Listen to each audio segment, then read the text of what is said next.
कृष्ण और बर्बरीक का युद्ध। धर्म, वचन और बलिदान की अमर गाथा।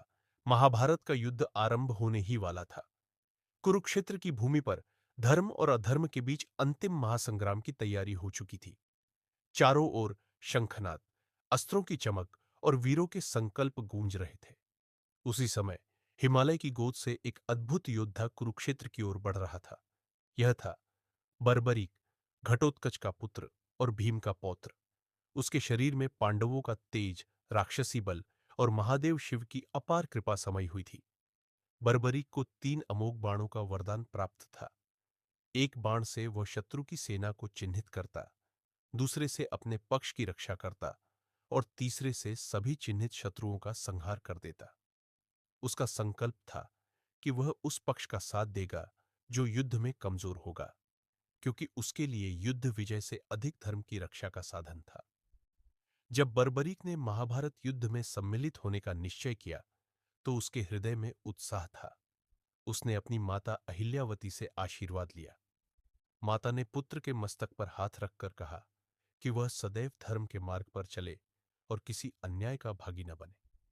बर्बरीक ने वचन दिया और अपने धनुष बाण उठाकर कुरुक्षेत्र की ओर प्रस्थान किया।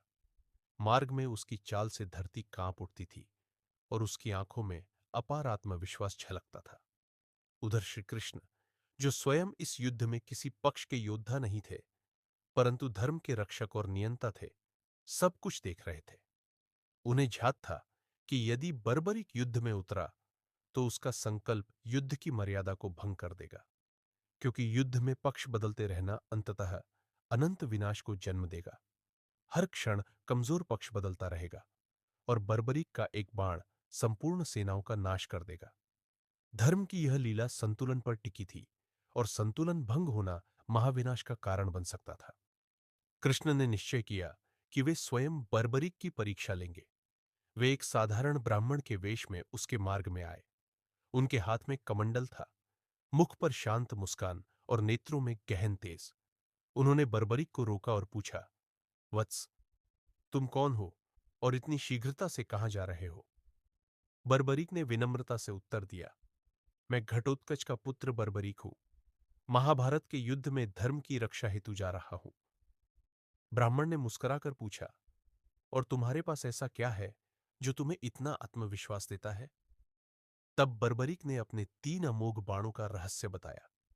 कृष्ण ने परीक्षा और गहरी करने का निश्चय किया। उन्होंने कहा, यदि तुम्हारे बाण इतने ही शक्तिशाली है तो क्या तुम इस पीपल के वृक्ष के सभी पत्तों को एक ही बाण से भेद सकते हो? बर्बरीक मुस्कुराया। उसने पहला बाण छोड़ा। बाण ने वृक्ष के प्रत्येक पत्ते को चिन्हित कर दिया, यहां तक कि ब्राह्मण के चरणों के नीचे छिपे एक पत्ते को भी। जब दूसरा बाण छोड़ा गया तो उसने स्वयं बर्बरीक के चारों ओर रक्षा का घेरा बना लिया। तीसरे बाण के लिए जैसे ही बर्बरीक ने धनुष चढ़ाया, कृष्ण ने अपना चरण हटा लिया और वह पत्ता प्रकट हो गया।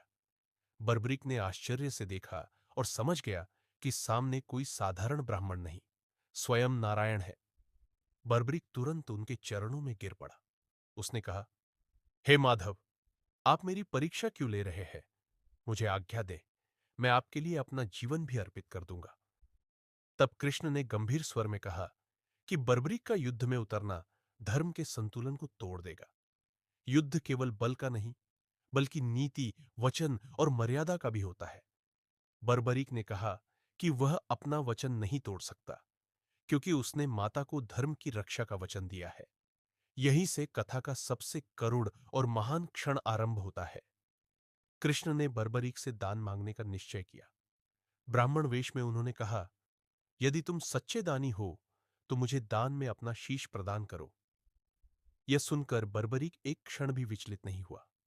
उसने हंसते हुए कहा, यदि यही धर्म है तो यह शीश आपके चरणों में समर्पित है। उसने स्वयं अपने सिर को काटकर कृष्ण को अर्पित कर दिया। आकाश में देवताओं ने पुष्प वर्षा की और धरती पर धर्म की विजय की घोषणा हुई। कृष्ण ने बर्बरीक के शीश को वरदान दिया कि वह पूरे युद्ध को देखेगा। उसी कारण वह श्याम के नाम से पूजित हुआ, खाटू श्याम जी। युद्ध के अंत में जब पांडवों ने अपनी विजय पर गर्व किया तो कृष्ण ने बर्बरीक के शीश से पूछा कि युद्ध किसने जीता। बर्बरीक ने उत्तर दिया, जहां जहां श्री कृष्ण थे वहीं वहीं विजय थी।